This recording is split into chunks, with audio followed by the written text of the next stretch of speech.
Assalamualaikum warahmatullahi wabarakatuh. Halo teman-teman, kali ini saya akan membagikan aksi nyata modul 1.4 Budaya Positif.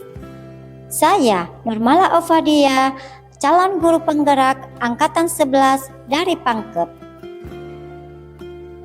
Latar belakang aksi nyata yang akan saya lakukan, yang pertama, belum menyeluruhnya pemahaman rekan-rekan guru tentang penerapan konsep inti budaya positif di sekolah, seperti perubahan paradigma belajar, disiplin positif, kebutuhan dasar manusia, motivasi perilaku ke manusia, posisi kontrol guru, keyakinan kelas, dan segitiga restitusi. Diharapkan jika seluruh konsep inti tersebut dipahami oleh seluruh warga sekolah, maka akan tercipta budaya positif yang baik di lingkungan sekolah. Yang kedua, murid tidak suka peraturan karena selama ini ketika mereka melakukan pelanggaran, maka akan mendapatkan hukuman dan cenderung membuat mereka malu dan merasa tertekan.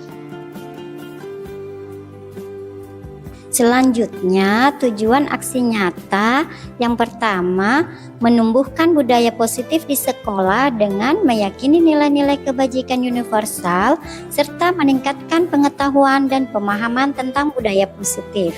Yang kedua, menciptakan murid yang merdeka dan disiplin diri yang kuat serta terbentuknya motivasi intrinsik pada murid dengan pembuatan keyakinan kelas.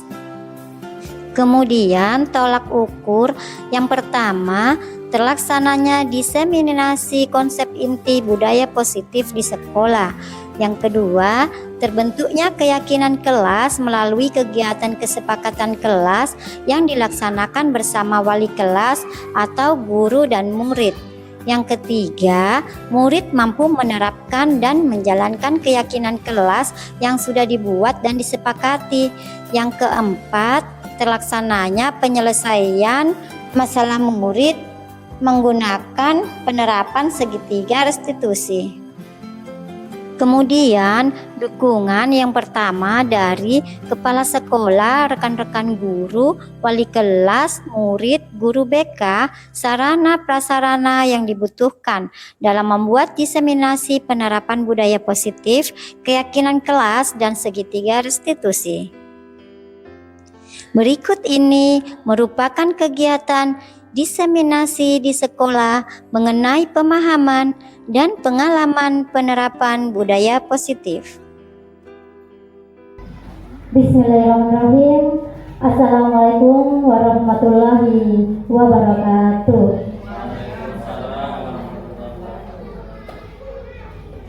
Alhamdulillahirabbil alamin. Wassalatu wassalam anbiya'i wal mursalin Sayyidina Muhammadin wa ala alihi wa ashabihi ajma'in amma ba'd.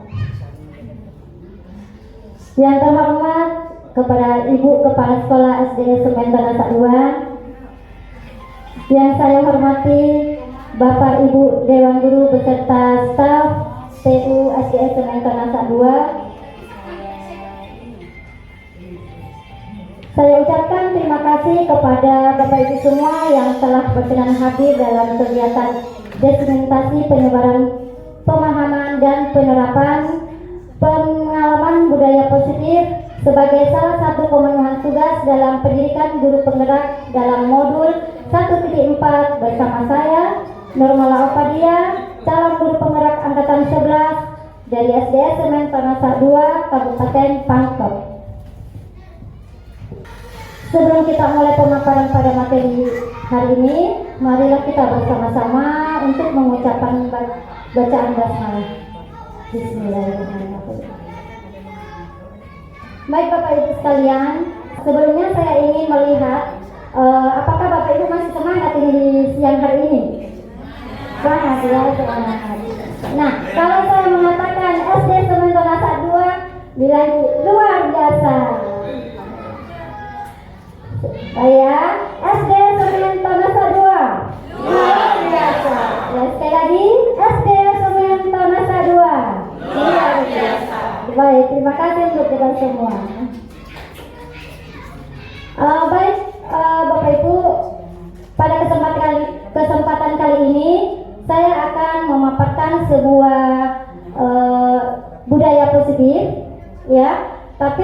sebelumnya saya ingin tahu apa yang terbesit atau terpikirkan oleh Bapak Ibu sekalian tentang budaya positif. Ada yang tahu? Coba.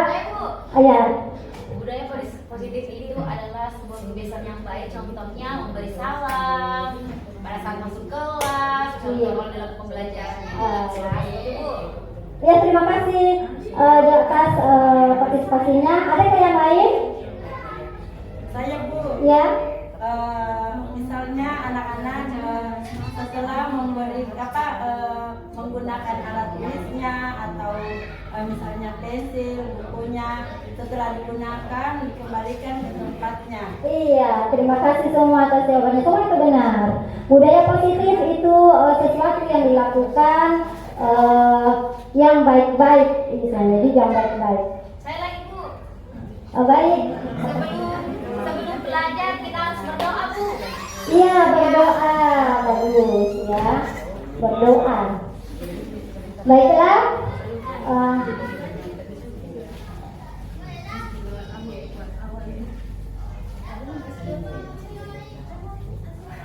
Nah, di sini sebelumnya kita akan memahami tentang penyebaran pemahaman di sekolah kita.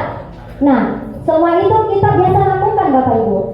Ya, tentang berdoa, membersihkan seperti yang guru tadi katakan, membereskan barang-barang yang telah digunakan ya.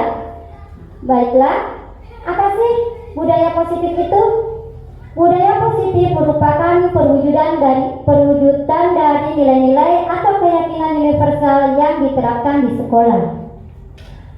Budaya positif dapat mendorong murid untuk mampu berpikir, bertindak, dan menciptakan sebagai proses memerdekakan dirinya sehingga murid mampu mandiri dan bertanggung jawab. Ya, yang sudah dikatakan tadi oleh Bapak Ibu sekalian, bertanggung jawab tentang apa yang telah dilakukan, seperti membereskan peralatan tulisnya, ya.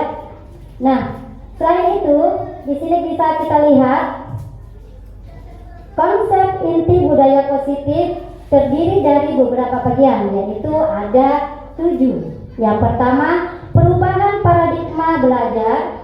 Yang kedua, disiplin positif. Yang ketiga, motivasi perilaku manusia. Yang keempat, kebutuhan dasar manusia. Yang kelima, posisi kontrol restitusi. Yang keenam, keyakinan kelas. Dan yang ketujuh, segitiga restitusi.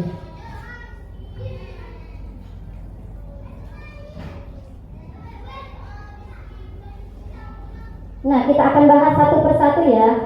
Yang pertama yaitu pembelajaran tentang dengan paradigma baru. Nah, di sini pembelajaran dengan paradigma baru merupakan pembelajaran yang dirancang berdasarkan prinsip pembelajaran diferensiasi. Ada yang tahukah itu? Pembelajaran diferensiasi?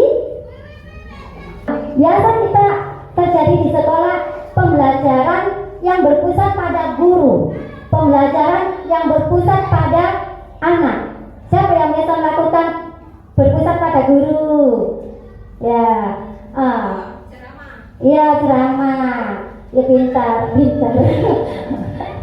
Ya, berceramah berpusat pada guru. Nah, di sini berdiferensiasi. Adakah yang tahu apa itu diferensiasi? Saya guru. Ya. Anak disuruh memilih kegiatan yang sesuai keinginannya. Iya. Keinginan. Jadi ini anak-anak memilih sendiri kegiatannya. Guru harus sesuai dengan berfokus kepada anak, apa yang diinginkan anak, model pembelajaran apa yang mereka keinginan. Iya. Iya. Apa? Melihat kebutuhan siswa. Kebutuhan siswa. Bagus. Ada yang lain? Ya, baiklah. Kita lanjut. Nah, sehingga dengan berdiferensiasi atau berpusat kepada anak, sehingga para peserta didik belajar sesuai dengan kebutuhannya, ya. Berdasarkan tahap perkembangan sesuai teori psikologi modern untuk mewujudkan profil pelajar Pancasila, ya. Nah, di sini kita lihat di sebelah Di sebelahnya ada pun profil pelajar Pancasila ada 6. Mungkin agak buram-buram tulisannya ya. Yang pertama yaitu beriman, bertakwa kepada Tuhan yang Maha Esa, ya, dan berakhlak mulia. Nah, di sini peserta didik dengan seperti sembahyang, salat duha, tetap kita kepada Tuhan, mengharap kepada Tuhan, tidak lepas dari itu. Kemudian yang kedua adalah berkebinekaan global, di mana kebinekaan global ini di Indonesia kita sendiri banyak budaya-budaya yang ada di Indonesia. Yang ketiga yaitu bergotong royong. Bergotong royong di sini bukan hanya sekedar membersihkan, bekerja sama dalam membersihkan, tapi juga kita berkolaborasi antara guru dan siswa ataupun guru dengan guru. Kemudian yang keempat yaitu kreatif. Ya, di sini yang diinginkan adalah siswa kita lebih kreatif dalam berpikir, ya. Kemudian bernalar kritis, berpikir kritis dan mandiri. Itu semua adalah profil pelajar Pancasila yang diinginkan atau diimpikan oleh Ki Hajar Dewantara, di mana tugas seorang guru yaitu membimbing, menuntun dan mengarahkan siswanya. Itu semua seperti yang diinginkan oleh Ki Hajar Dewantara, yaitu sebagai profil pelajar Pancasila. Berikutnya yaitu yang kedua, disiplin positif, di mana disiplin positif adalah pembiasaan hal yang baik, mencakup sikap atau perilaku maupun tutur kata oleh seluruh warga sekolah, terutama bagi murid, agar dapat berkembang menjadi pribadi yang kritis, mandiri, dan bertanggung jawab. Sebagai pendidik, tujuan kita adalah menciptakan peserta didik yang memiliki disiplin diri sehingga mereka berperilaku mengacu kepada nilai-nilai kebajikan universal dan memiliki motivasi dalam diri menuju perubahan perilaku ke arah yang lebih baik.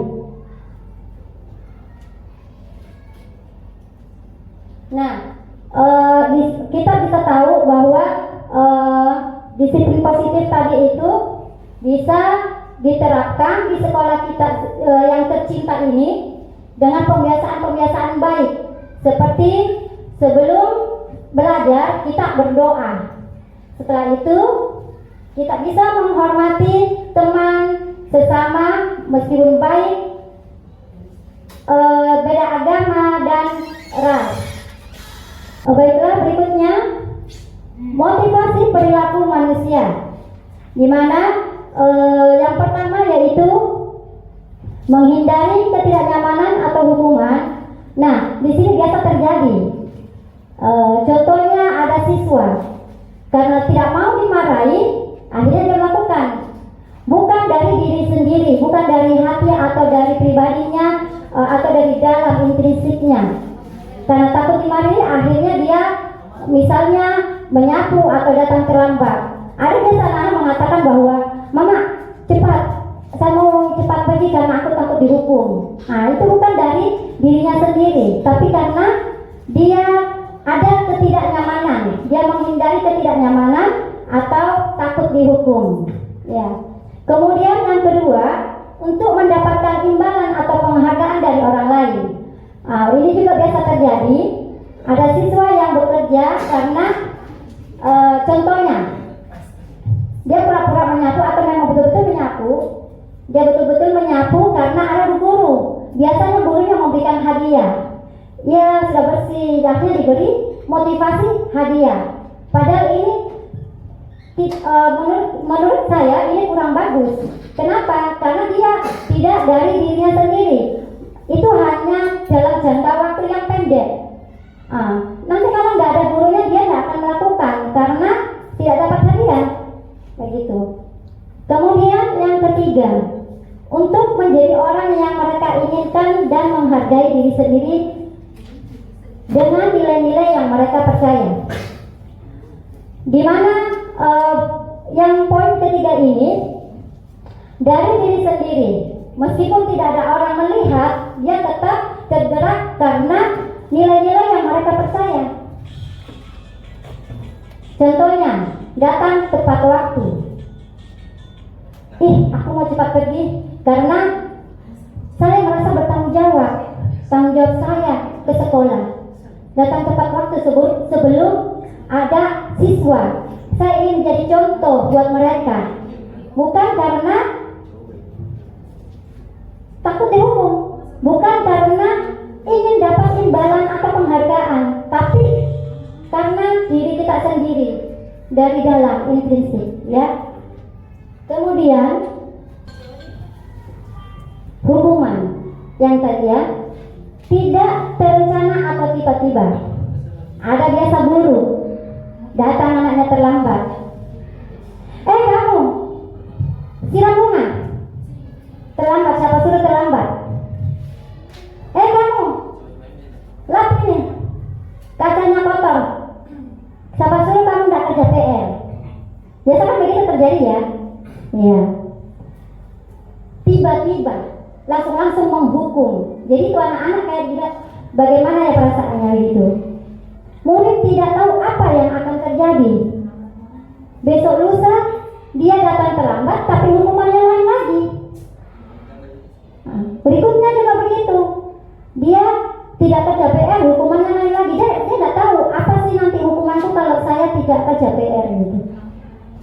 Kemudian bersifatnya satu arah, berupa hukuman fisik atau psikis. Ngomongnya gurunya, berdiri di depan, angkat satu kaki, kan biasa begitu, ya? Ya. Biasa juga tulis ini sampai 100 kali atau 10 kali, ya. Ya itu anak-anak jadinya kayak ya begitu, kaget, nggak ngerti apa yang diinginkan gurunya, satu arah, maunya gurunya saja, anaknya nggak tahu. Kemudian konsekuensi, terencana atau disepakati sesuai peraturan. Murid tetap dibuat tidak nyaman dan sikap guru selalu memonitor murid. Nah, di sini sudah disepakati. Kalau terlambat, kamu siram bunga, misalnya, ya, sesuai dengan kesepakatan.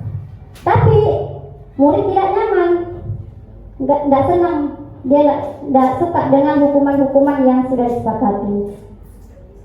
Terus dimonitori lagi. Kamu tadi kemarin kan sudah dibilang nggak boleh terlambat. Besok nggak boleh terlambat lagi, ya. Terus kayak dihakimi begitu, dimonitor begitu. Kemudian yang berikutnya adalah restitusi. Proses menciptakan kondisi murid bagi murid untuk memperbaiki kesalahan.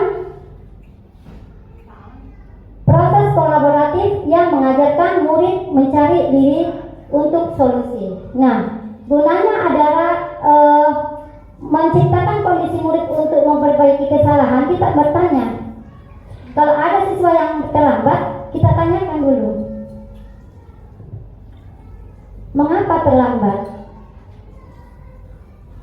Setelah memberi jawaban, kita bertanya kembali, kita memberikan arahan lagi atas kesepakatan yang telah disepakati, yaitu keyakinan kelas yang telah dibuat. Nah, adapun kata-kata yang nanti akan saya perlihatkan, aturannya membuat restitusi agar anak tidak berbuat lagi. Dia merasa bahwa dia akan memperbaiki dirinya. Dia merasa, oh iya, saya salah, jadi saya nggak boleh berbuat itu lagi. Nggak perlu dimonitor. Dia akan merasa bahwa dirinya sendiri tergerak, gitu ya. Kemudian kebutuhan dasar manusia. Kebutuhan merupakan dasar sesuatu manusia yang kita lakukan untuk mendapatkan apa yang kita inginkan. Seluruh tindakan yang kita lakukan memiliki tujuan. Semua usaha yang terbaik yang kita lakukan agar kebutuhan dasar kita terpenuhi.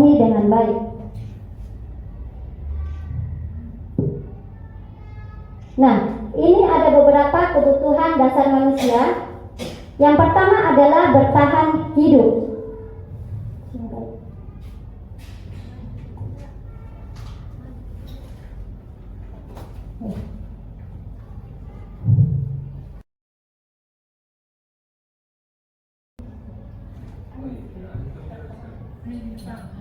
Ya, bertahan hidup. Nah, di sini makanan, pakaian, tempat tinggal, keamanan, dan kesehatan. Nah, pasti semua manusia juga membutuhkan kebutuhan-kebutuhan itu. Seperti yang kita katakan tadi, ada anak-anak yang misalnya di dalam kelas ada anak-anak yang loyo sekali, tinggal duduk. Kita biasanya langsung, kenapa kamu tidak mau menulis? Kenapa kamu ini? Kenapa kamu itu? Nah, kita bertanya, kita gali. Kenapa loyo? Apakah dia sudah makan? Apakah dia belum makan? Apakah ada masalah di rumahnya? Nah, itu kita gali. Jangan langsung kita memponis anak itu ya. Apakah dia terkendala kebanjiran di rumahnya? Ya, dan lain sebagainya. Yang kedua yaitu kasih sayang dan rasa diterima. Ya. Dalam dalam suatu diskusi atau dalam suatu kelompok, biasa ada anak-anak yang pendiam, tidak aktif karena teman-temannya yang lain tidak ngajak cerita. Nah, ini anak-anak merasa dirinya tidak dianggap tersisihkan ya, tidak diterima sama kelompoknya, tidak diterima. Jadi dia sendiri. Ya. Kemudian yang ketiga yaitu penguasaan, harga diri, keinginan untuk dianggap memimpin, berprestasi, diakui dan didengar. Nah, di sini biasa ada anak-anak yang suka maju atau suka tampil di dalam kelas. Ada sedikit-sedikit saya bu guru, sedikit-sedikit saya bu guru, ya. Karena dia ingin dianggap, dia ingin memimpin, ya. Kemudian berikutnya yaitu kebebasan. Di sini ada mandiri, memiliki pilihan, mencoba hal baru, dan mampu mengendalikan arah dirinya. Biasanya belajarnya menggunakan audio, ada yang menggunakan visual, dan ada yang menggunakan kinestetik. Di mana karakter anak-anak kan berbeda. Ya Bapak ya? Masih semangat? Semangat, ya. Karakter anak-anak berbeda-beda. Ada yang suka ceramah, ada yang suka nonton, ya beda-beda ya. Jadi kita harus berpusat kepada anak, kita ikuti apa yang kebutuhan anak, ya. Kemudian kesenangan. Nah, di sini ada bermain, humoris, antusias, dan tertawa. Ya. Di dalam pembelajaran Bapak Ibu, jangan terlalu serius. Ya, nanti anak-anak bosan juga seperti kita sekarang ini. Tetap semangat ya, jangan sampai kita ngantuk ini biar siang-siang ini ya. Dalam pembelajaran anak-anak juga harus butuh bermain. Belajar sambil bermain, humor. Butuh juga dia tertawa. Kita juga bisa mengkombinasikan dengan bernyanyi. Terlebih lagi kalau di kelas rendah ya, bernyanyi, ice breaking, itu yang mereka suka juga kan, agar suasana tetap hidup.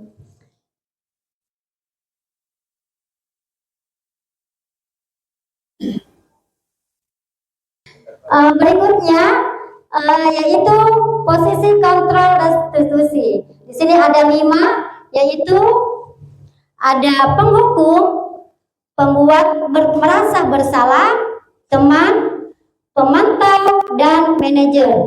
Nah, kita perhatikan satu persatu ya.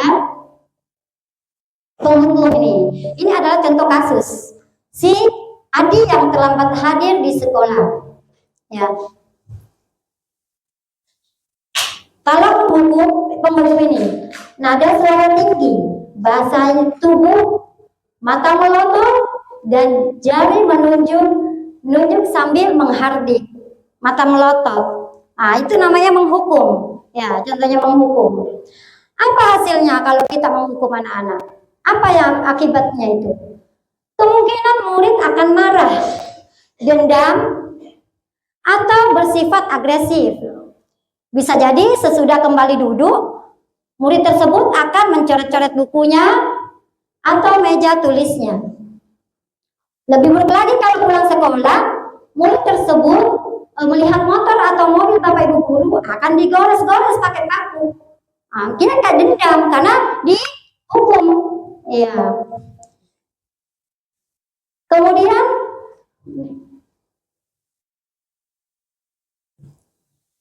ini yaitu pembuat merasa bersalah. Nada suara melemas, halus, dan sedih.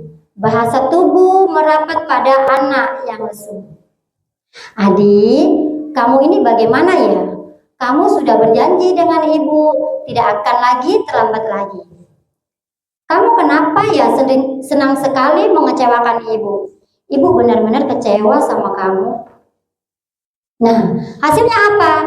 Murid akan merasa bersalah. Bersalah karena telah mengecewakan ibu atau bapak gurunya. Murid akan merasa menjadi orang yang gagal dan tidak sanggup membahagiakan orang lain. Kadangkala sikap seperti ini lebih bahaya dari sikap penghukum. Emosi akan terpendam rapat di dalam hati, ya. Murid menahan perasaan, tidak seperti dengan guru yang menghukum, di mana murid bisa menumpahkan amarahnya walaupun dengan cara yang negatif, dengan cara coret-coret tadi, ya. Murid ditekan seperti inilah tiba-tiba bisa meletus amarahnya dan bisa menyakiti dirinya sendiri. Pernah ada contoh kasus itu dulu yang siswa SMP atau SMA dulu itu yang diberita bahwa dia dituduh mencuri padahal dia sedang ulang tahun. Pernah dengar ya ibu-ibu ya? Dia tapi langsung di dalam dirinya merasa dia depresi, akhirnya sakit, akhirnya meninggal. Ya. Iya, depresi. Bahaya. Ya Bapak Ibu ya. Berikutnya adalah sebagai teman. Nada suara ramah, akrab, dan bercanda. Bahasa tubuhnya merapat pada murid, mata senyum jenaka. Ya, ini seorang guru sebagai seorang teman ya. Adi, ayolah, bagaimana sih kamu? Kamu sudah janji ke bapak bukan? Kenapa terlambat lagi? Sambil tertawa ringan. Ya, sudah tidak apa-apa. Duduk dulu sana. Nanti Pak Guru bantu kamu sambil senyum-senyum. Nah, apa hasilnya kalau seorang guru menjadi seorang teman bagi muridnya? Murid akan merasa senang dan merasa akrab dengan gurunya. Iya ya, Bapak Ibu ya. Iya. Ini termasuk dampak yang positif. Hanya saja di sisi negatifnya murid menjadi tergantung kepada guru tersebut. Bila ada masalah, dia merasa bisa mengandalkan guru tersebut. Biasanya terjadi ya. Nah, akibat lain dari posisi teman, Adi hanya akan berbuat sesuatu bila yang menyuruh adalah guru tersebut. Dan belum tentu berlaku yang sama dengan guru atau orang. Ya, karena dia merasa teman puji itu. Ya, jadi seperti itu. Kalau dengan guru yang lain dia tidak mau.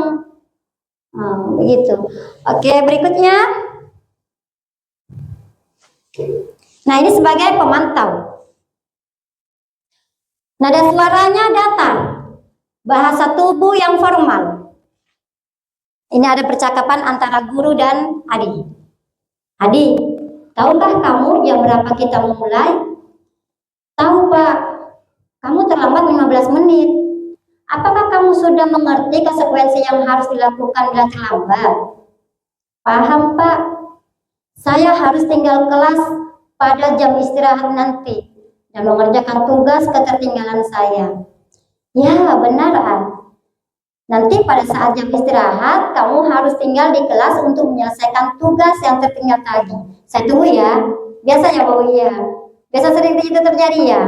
Atau ditahan kalau pulang. Ya. Hasilnya apa? Murid memahami konsekuensi yang harus dijalankan karena telah melanggar salah satu peraturan sekolah. Guru tidak menunjukkan sesuatu emosi yang berlebih, menjadi marah atau membuat merasa bersalah. Murid tetap dibuat tidak nyaman, yaitu dengan harus tinggal kelas pada waktu jam istirahat dan mengerjakan tugas.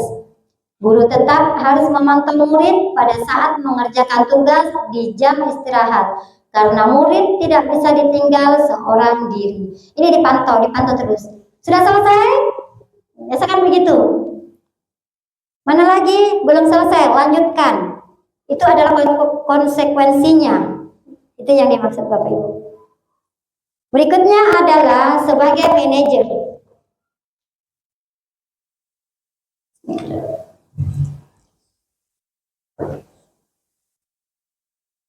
Di sini sebagai manajer, nada suara tulus, bahasa tubuh tidak kaku, mendekat kepada murid.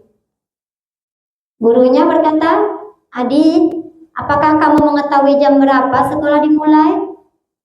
Jawabnya, "Adi tahu Pak, jam 7. Guru bertanya, apa? Ya, jadi kamu terlambat.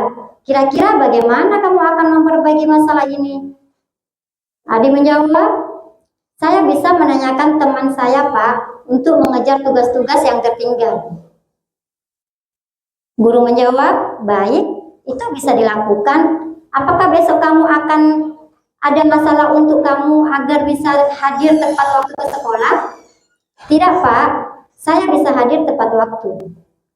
Kata guru, "Baik, saya hargai usahamu untuk memperbaiki diri." Ya. Pada posisi manajer, maka suara guru sebaiknya tulus, tidak perlu marah, tidak perlu meninggikan suara, apalagi menunjuk-nunjuk jari ke murid, berkaca pinggang, atau bersikap seolah-olah menyesal. Tampak sedih sekali akan perbuatan murid ataupun bersenda gurau menempatkan diri sebagai seorang teman murid. Fokus pada murid, bukan untuk membahagiakan guru atau orang tua. Murid sudah mengetahui adanya suatu masalah, sesuatu yang perlu terjadi. Bila guru mengambil posisi pemantau, guru akan melihat apa konsekuensinya, apa peraturannya. Namun pada posisi manajer, guru akan mengembalikan tanggung jawab pada murid untuk mencari jalan keluar permasalahannya, tentu dengan bimbingan guru. Ya. Nah, ini sebagai manajer ya.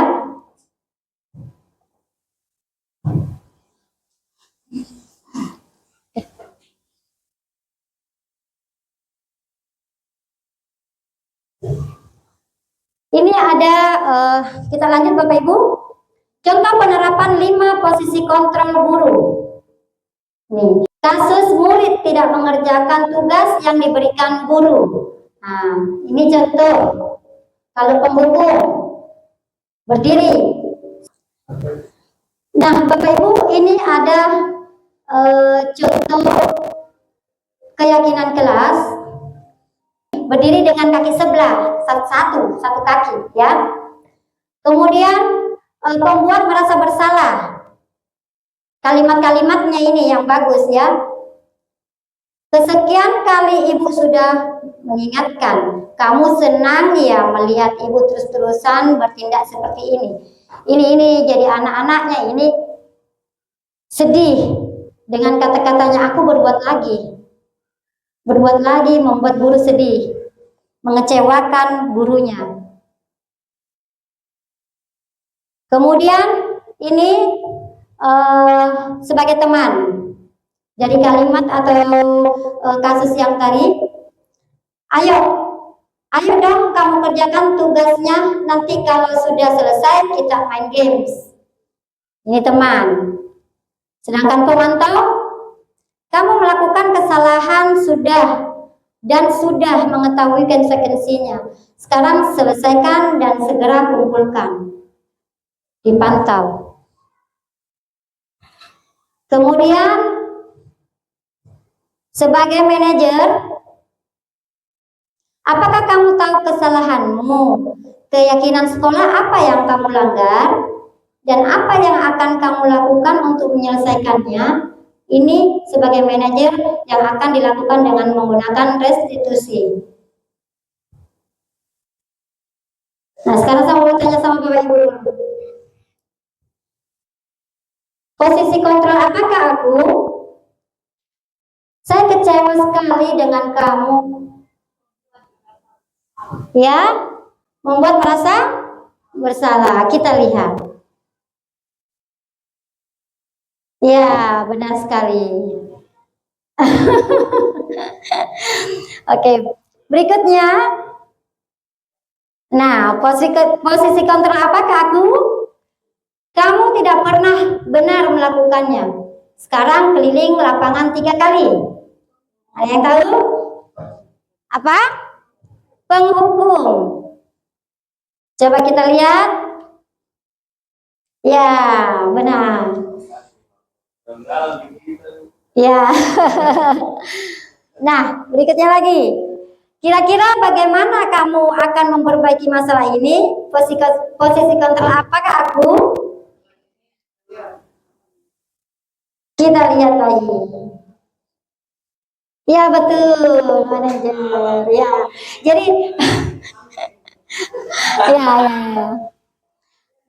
berikutnya, ayolah lakukan demi Bapak Ibu. Apa? Ya? Teman, coba kita lihat. Oke, betul. Ada lagi. Kamu terlambat 15 menit. Apakah kamu sudah mengerti konsekuensi yang dilakukan apabila terlambat? Apa? Posisi kontrol apakah aku? Apa? Ayo.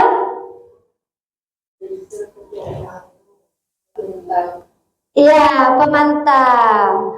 Nah, Bapak Ibu guru, sekarang kita lagi lanjut tentang keyakinan kelas. Keyakinan kelas merupakan kesepakatan kelas yang diyakini bersama guru dan murid dengan harapan dapat meningkatkan kedisiplinan murid.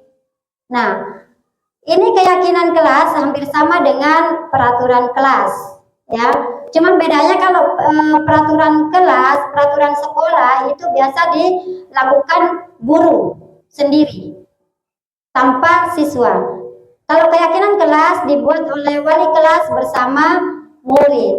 Nah, dia bersifat abstrak, berupa pernyataan universal. Dibuat dalam pernyataan positif. Sedikit saja agar mudah diingat dan dipahami. Sesuai dengan kondisi kelas dan sekolah agar mudah diterapkan. Nah, Bapak Ibu, biasa di sini dikatakan di poin 3 dibuat dalam pernyataan positif. Biasa kita mengatakan bahwa tidak boleh datang terlambat. Nah, kita ganti menjadi pernyataan positif. Tadi itu adalah pernyataan negatif. Pernyataan positifnya adalah datang tepat waktu. Jadi tidak ada lagi kata tidak boleh, dilarang. Itu semua adalah negatif, ya. Semua diganti dengan pernyataan yang positif. Nah, untuk keyakinan kelas hanya sedikit saja, tidak usah banyak-banyak, ya, agar mereka mudah mengingat, ya, di situ. Memahami apa yang diyakini. Berikutnya yaitu kita lihat contoh keyakinan kelas.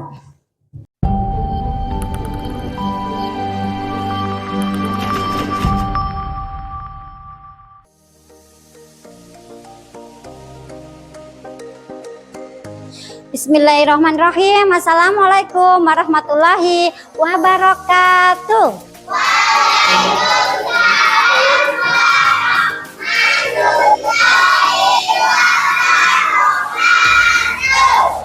selamat pagi. Iya, terima kasih untuk kita semua. Baiklah anak-anak, hari ini kita akan belajar tentang keyakinan kelas. Ada yang tahu apa itu keyakinan kelas? Sudah.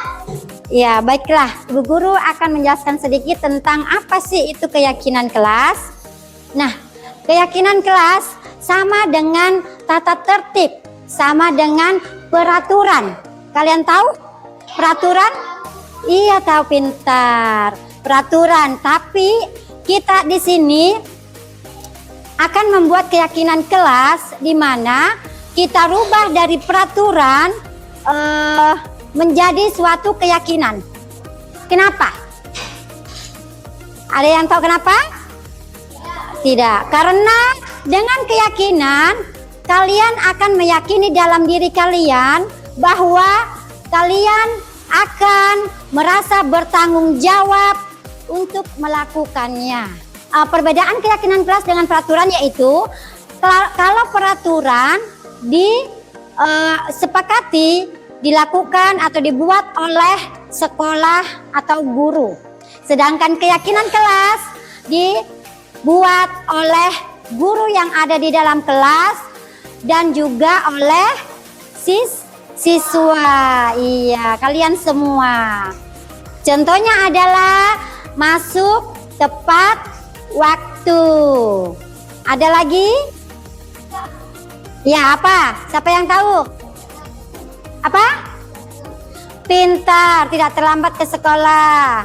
Kemudian ada lagi yang tahu? Jangan nakal. Ada?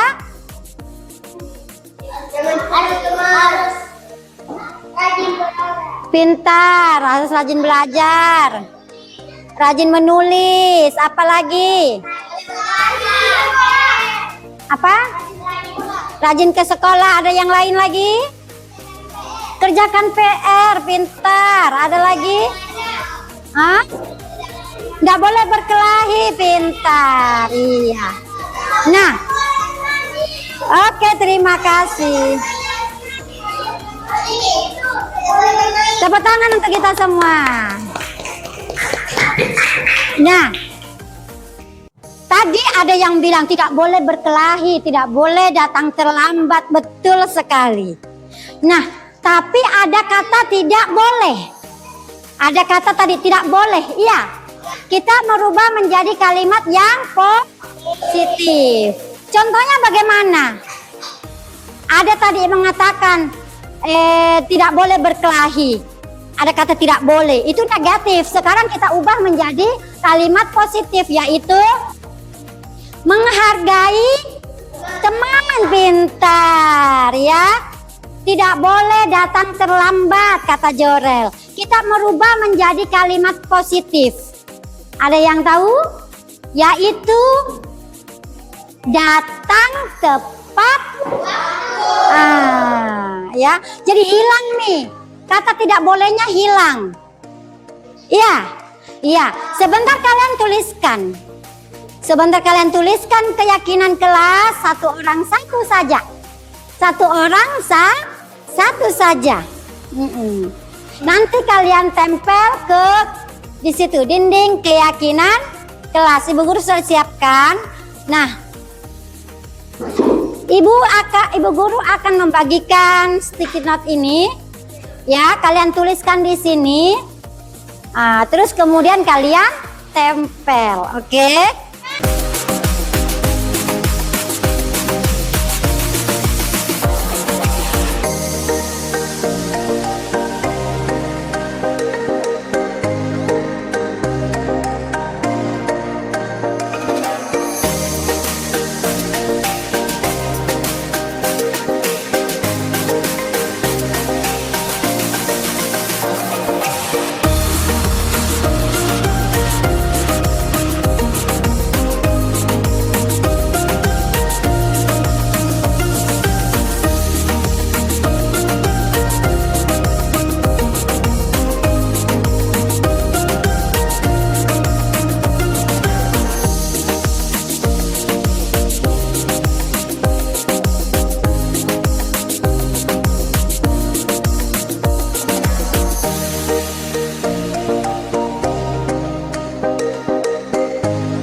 Semangat! Seru sekali. Sangat penting. Penting. Sangat penting. Menghargai orang lain. Membuat saya disiplin. Bikin kita lebih baik. Baiklah, kita lanjut, Bapak Ibu. Nah, segitiga restitusi di sini ada menstabilkan identitas, yang kedua validasi tindakan yang salah, dan menanyakan keyakinan. Nah, segitiga restitusi adalah suatu proses dialog yang dijalankan guru atau orang tua agar menghasilkan murid yang mandiri dan bertanggung jawab. Segitiga restitusi membantu murid memiliki tujuan, disiplin positif, dan memperbaiki dirinya setelah berbuat salah. Restitusi bukan untuk menebus kesalahan, namun untuk belajar dari kesalahan. Ya. Berikutnya, menstabilkan identitas. Nah, berbuat salah itu manusiawi. Yang kedua, tidak ada manusia yang sempurna. Yang ketiga, Bapak Ibu juga pernah melakukan kesalahan seperti itu. Yang keempat, Bapak Ibu juga tidak mau mencari siapa yang salah, tapi Bapak Ibu ingin mencari solusi agar permasalahan ini selesai. Ya. Kemudian yang kelima, kamu berhak merasa begitu, ya.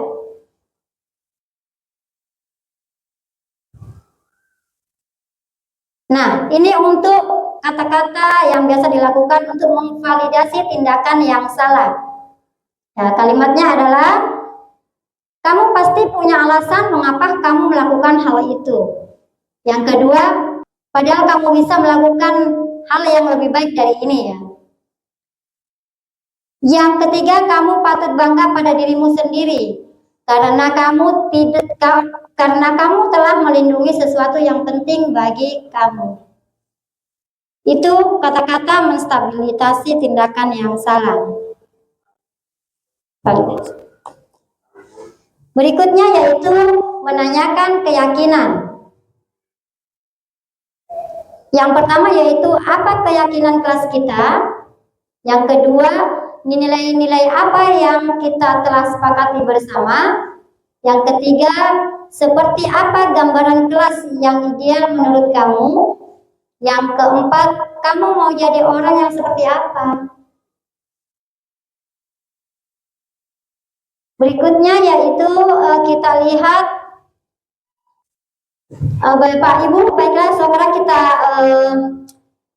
lihat dulu ini untuk restitusi, ya, segitiga restitusi.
Ya, silakan masuk. Iya, duduk sini Alia. Silakan. Alia tadi sudah istirahat? Hah? Sudah makan? Iya. Alia tahu enggak mengapa ibu guru panggil Alia ke sini? Belum, Bu. Belum, iya. Tadi waktu belajar, ibu guru lihat Alia makan sembunyi-sembunyi. Benar tidak? Ya, Bu.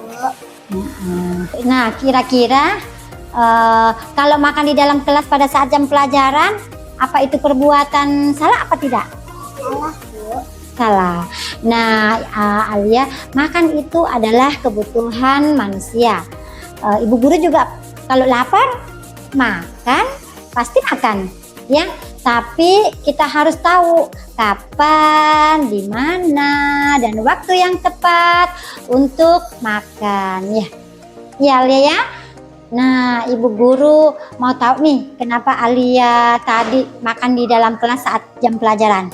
Karena tadi pagi Alia belum sarapan. Belum sarapan ya? Mengapa belum sarapan?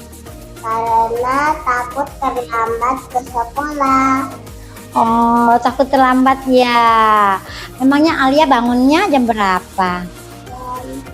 6:30. Jadi besok agar Alia tidak makan di saat jam pelajaran, Alia harus sarapan dulu ya.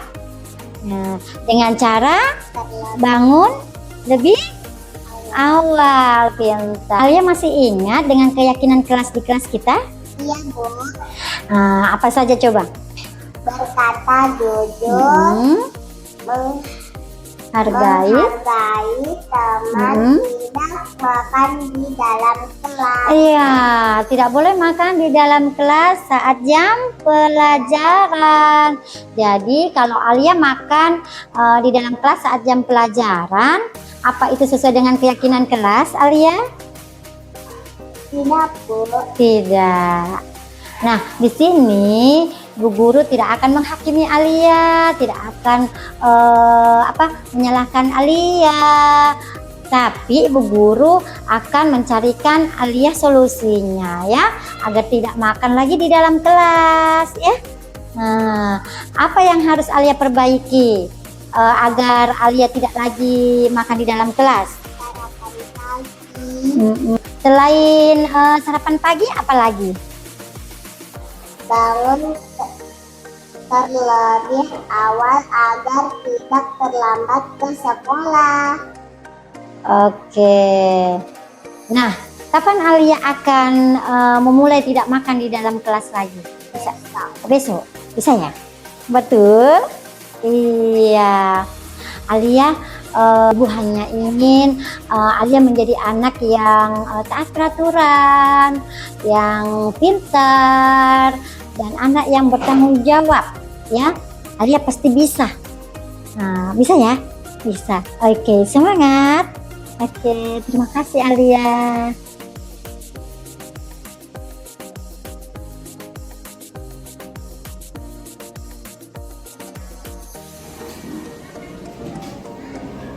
Joret, ambil penghapusku tidak bilang-bilang. Bilang dulu.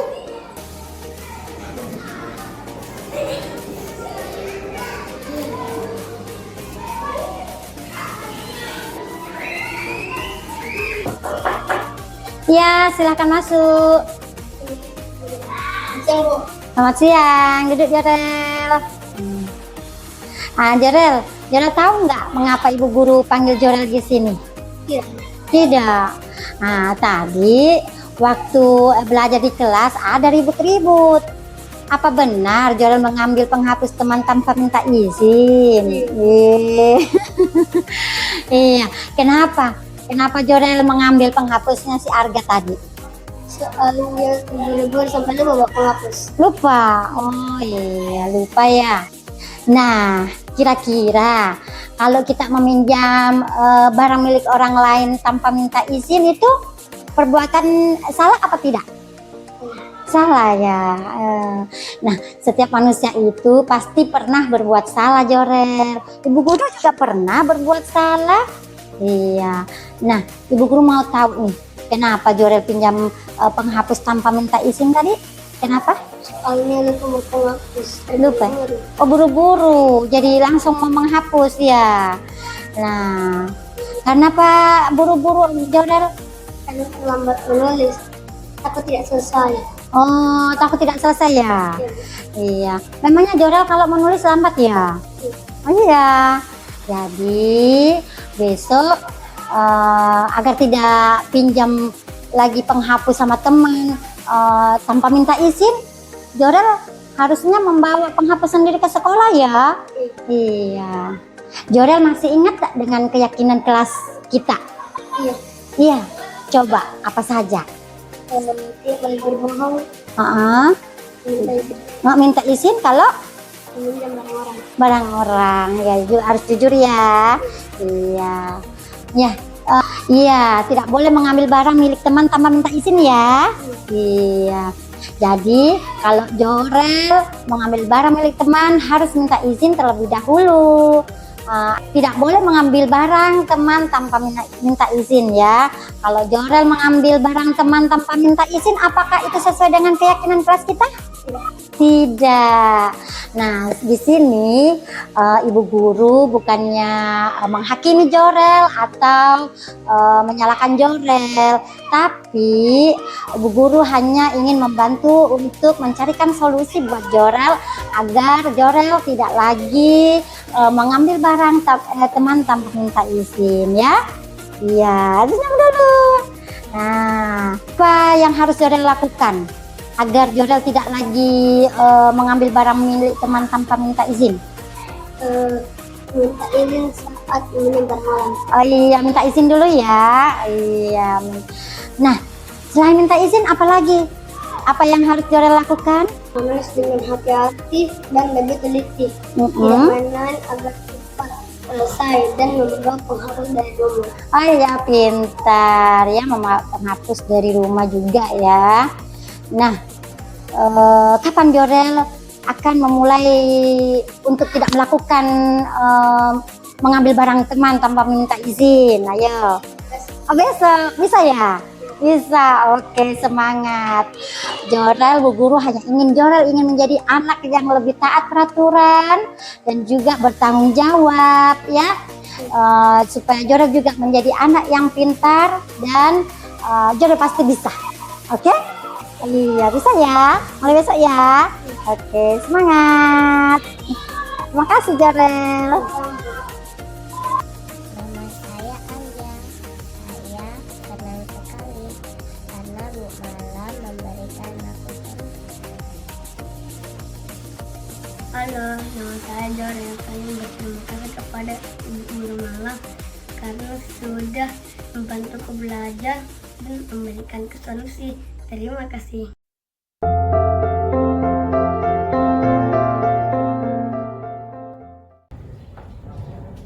Sebagai penutup, dalam penempatan program disiplin positif, hendaknya guru memiliki standar kepribadian, profesional, dan sosial yang baik, di mana guru mampu merefleksikan dirinya dalam posisi kontrol saat ini. Bagaimana perjalanan dirinya sebagai among atau manajer yang menuntut murid-muridnya menjadi insan yang mandiri, merdeka, dan bertanggung jawab. Demikian penyebaran pemahaman dari saya. Lebih dan kurangnya mohon dimaafkan.